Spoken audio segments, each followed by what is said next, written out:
Hi everyone, मैं हूं निशांत। तो यार, आज से हम एक नया टॉपिक शुरू करने वाले हैं जो है बाइनरी सर्च। तो बाइनरी सर्च एक बहुत इंपॉर्टेंट टॉपिक है, तो इसकी सारी वीडियोस आप बहुत गौर से देखिएगा। लेट्स डाइव इन, देखते हैं introduction to binary search.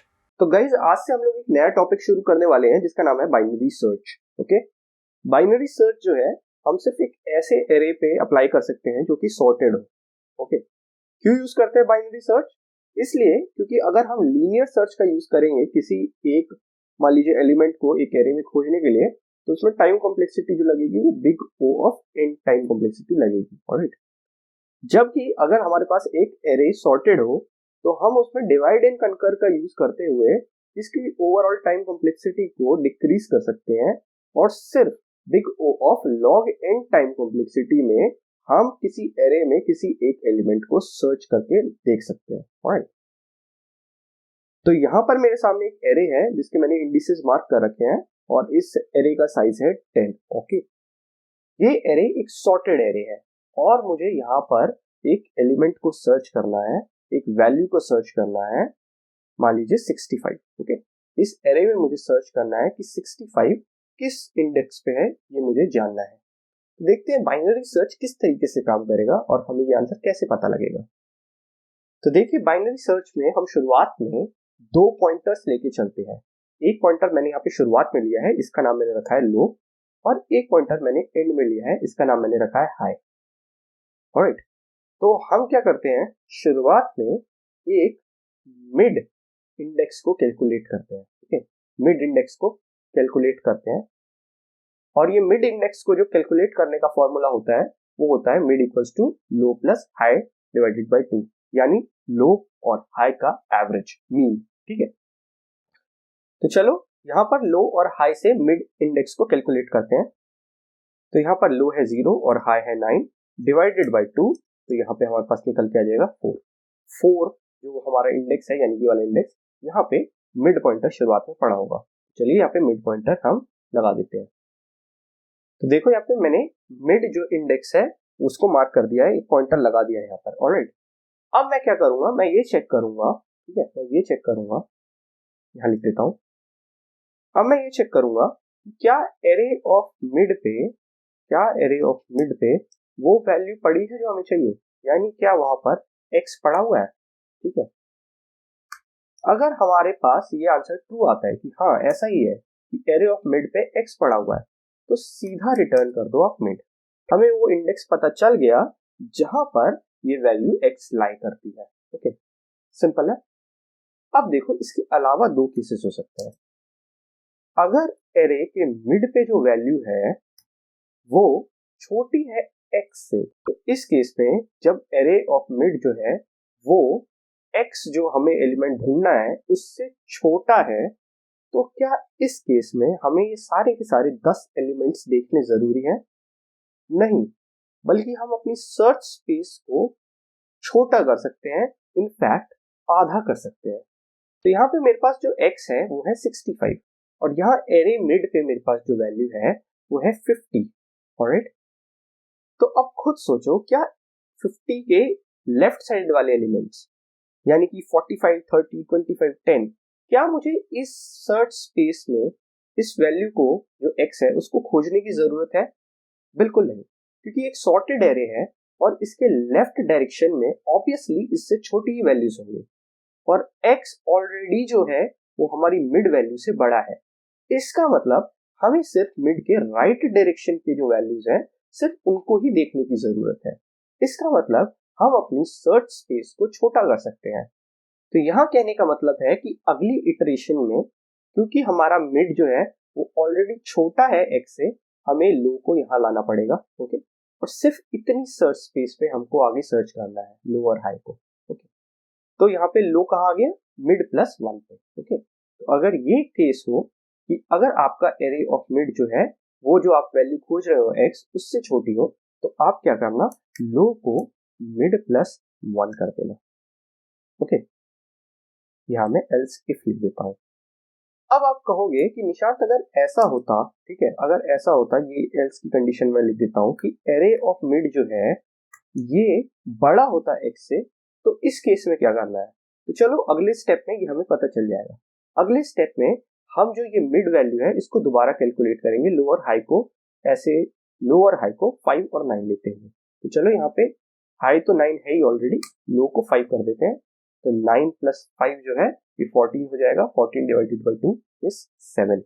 Okay, तो इस केस में जो मिड है वो 7 पे आ जाएगा। तो यहाँ आप देखो, जो ये वाली कंडीशन मैंने लिखी थी कि एरे ऑफ मिड अगर x से ज्यादा हो गया तो क्या होगा, तो यहाँ देखो एरे ऑफ मिड पे जो वैल्यू है 85, ये x यानी 65 से ज्यादा है।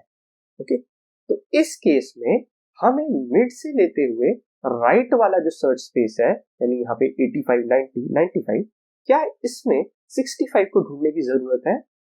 जी नहीं, क्योंकि अगर हमारा array of mid already x से बड़ा है तो हमें मिड के जो राइट वाली वैल्यूज हैं वो भी उससे बड़ी ही मिलेंगी। तो कहने का मतलब है कि हम ये राइट वाला सर्च स्पेस छोड़ सकते हैं और अपना टोटल सर्च स्पेस अब छोटा कर सकते हैं। ये हाई वाला पॉइंटर अब ये मिड के जस्ट लेफ्ट में डाल के, तो इस केस में जो हमारा हाई हो जाएगा, वो मिड -1 हो जाएगा। ऑलराइट, अगले स्टेप में फिर ये मिड दोबारा से कैलकुलेट होगा। इस बार लो की वैल्यू है 5 और हाई इस बार अपडेट होके आ गया है 6। तो 5 + 6 इज 11, 11 डिवाइडेड बाई 2 करेंगे तो यहाँ पे जो हमारा मिड आएगा वो आएगा 5। ओके, तो इस तरीके से मिड यहाँ पे 5 पे आ गया। तो यहाँ देखिए, क्या एरे ऑफ मिड x के बराबर है? तो x पे है 65 और एरे ऑफ मिड पे भी है 65, तो हाँ बिल्कुल है, तो सीधा रिटर्न कर देंगे हम मिड को। ओके, तो यहाँ पे जो आप ये कंडीशन देख रहे हैं वो सिर्फ तब तक चलेगी जब तक ये लो पॉइंटर हाई पॉइंटर को क्रॉस नहीं करता। अगर ये लो पॉइंटर हाई पॉइंटर को क्रॉस कर गया, इसका मतलब हम पूरी सर्च स्पेस को देख चुके हैं।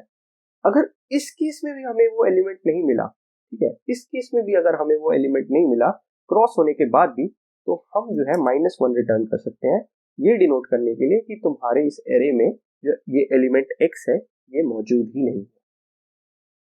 तो चलिए एक बार देख लेते हैं इसको कोड कैसे करना है। ठीक है, तो यहाँ देखिए मेरे पास एरे जो है वो यहाँ पर इस तरीके से मैंने लिया हुआ है।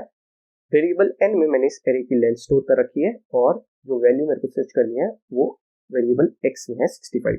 तो मैंने आपको कहा था कि शुरुआत में ही हमें 2 पॉइंटर लेने हैं, तो एक लो जो कि 0 से शुरू होगा और दूसरा पॉइंटर होगा हाई, ये शुरू होगा n-1 से, यानी लास्ट इंडेक्स से। फिर एक व्हाइल लूप चलाएंगे हम, जिसमें ये कंडीशन चेक करेंगे कि लो ने हाई को क्रॉस ना किया हो। ओके, तो less than equals to high, इस तरीके से।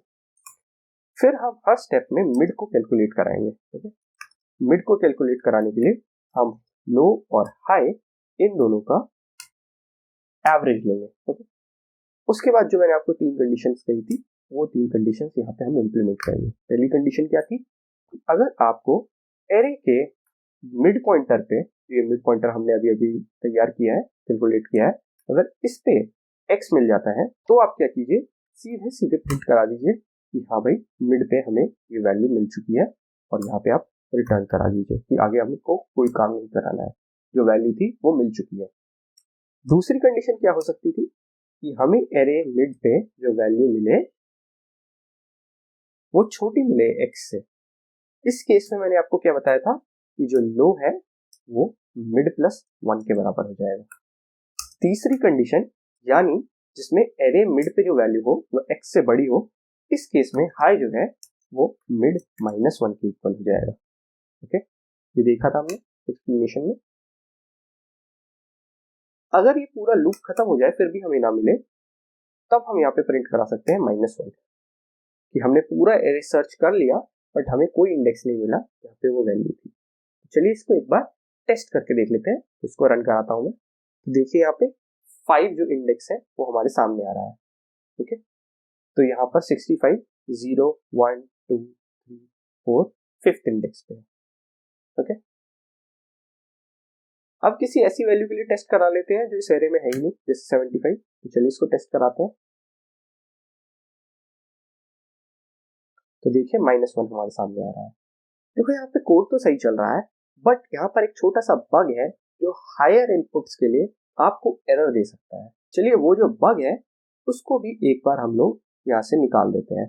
तो यहाँ पे जो ये आप मिड की स्टेटमेंट देख रहे हैं जिसमें मैं ये मिड पॉइंटर कैलकुलेट कर रहा हूँ, इसको यहाँ सीधे सीधे लो प्लस हाई का अगर आप एवरेज लेंगे तो ये लार्ज इनपुट्स के लिए यहाँ पर जो है वैल्यू सही कैलकुलेट नहीं होके आएगी, क्योंकि यहाँ पे इंटीजर ओवरफ्लो हो सकता है, इंटीजर की मैक्सिमम कैपेसिटी से ऊपर ये वैल्यूज जा सकती है। तो इसको ठीक करने के लिए आप यहाँ पे लिख सकते हैं लो प्लस और फिर यहाँ पर high minus low divided by 2।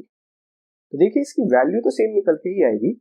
अगर आप इसको कैलकुलेट कराएंगे तो इसकी वैल्यू वही निकल के आएगी, high plus low divided by 2 जो हम अब तक लेके चले थे। बट इस तरीके से जो इंटीजर ओवरफ्लो वाली सिचुएशन होगी ये हमारे सामने नहीं है, तो इस चीज को ध्यान रखिएगा। तो उम्मीद करता हूँ ये वीडियो आपको समझ में आ गई होगी। बाइनरी सर्च के और भी बहुत सारे क्वेश्चन हम करने वाले हैं। अगर ये वीडियो अच्छी लगी हो तो लाइक कर दीजिए, चैनल को सब्सक्राइब कर दीजिए और नोटिफिकेशन बेल भी जरूर दबा दीजिए। तो दोस्तों वीडियो खत्म करने से पहले एक बहुत इंपॉर्टेंट बात मैं आपसे कहना चाहूंगा। एंट्री एलिवेट हिंदी में हम आपके लिए लाए हैं एक ऑसम और affordable full stack web development program. इस प्रोग्राम में आपको मिलेगी lifetime placement assistance, internship की गारंटी, रिज्यूमे बिल्डिंग और इंटरव्यू इंटरेक्शन के लिए एक special soft skill development cell, 1-on-1 guidance, capstone projects का ट्यूटोरियल। अगर आप भी इंटरेस्टेड हैं एक ऑसम फुल स्टैक डेवलपर बनने के लिए, then please do check the link in the description down below. Thanks for watching. Bye.